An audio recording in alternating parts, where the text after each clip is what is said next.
All right, so I got the carb off this YZ125. As you can see, it is pretty dirty. So let's go ahead and take it apart and see what it looks like inside the bowl. So I got 3 screws down here at the bottom. 1, 2, 3, remove those.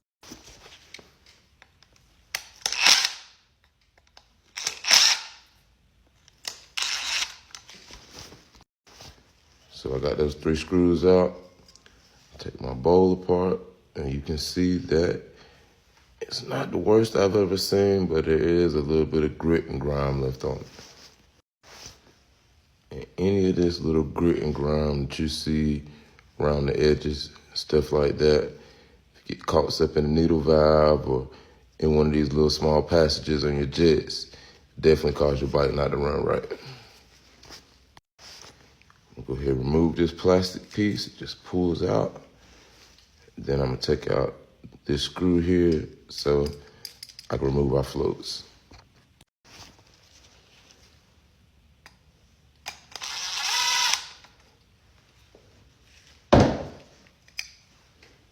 And the float comes out. Now you have a pin in there. Make sure you don't drop the pin. And you also have a needle valve that sits down in there. All right, so from here, I took my 1/4-inch socket, took out the main jet, and I used a 8-inch socket and took out the bottom part where the main jet sits in. Then I used my flathead screwdriver to loosen up the pilot jet and remove it. So the bike actually ran, I just had a fuel leak problem. So it's either the needle isn't closing in that hole there or the actual valve is leaking around the outside. So I'm gonna take this valve out just to be safe. Hopefully I got a replacement. If not, we'll clean it up, see if I got another O-ring for it.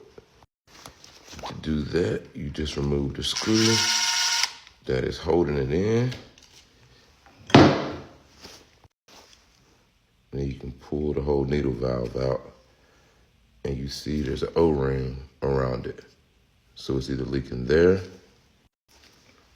or this needle isn't sealing when the floats push it all the way down.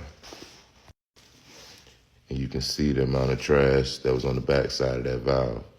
So it's definitely causing our bike to leak. Next step is going ahead and unscrewing the choke, pulling it out of there.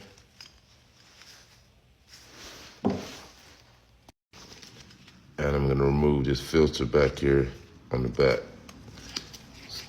Looks like with a 3mm Allen bolt, we're gonna take that loose and see if we can pull the spring beside it out. And be careful because there is a bracket on top. Hopefully this will come right out. I had to use my needle nose pliers to get it out, but be careful, it comes out pretty easy. Just make sure you don't drop any of the pieces. And the last step is taking out the air fuel screw, but I'm gonna check and see where it's set at. That way when I put it back, I can set it exactly where it's at now. So I'm gonna count how many turns it is until it's fully seated. So I don't know if you can see that, but that's a half turn. That's a whole turn, so there's 1. Looks like it's about 1 1/4, 1 1/2.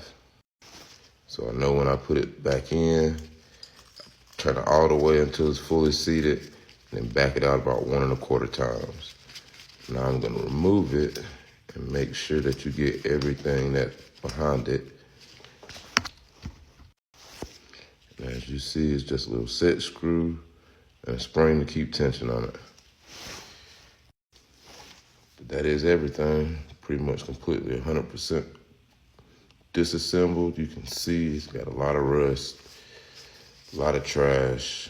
I'm gonna drop it in the ultrasonic cleaner, let it sit for a couple hours, and we'll come back to it tomorrow and see the results.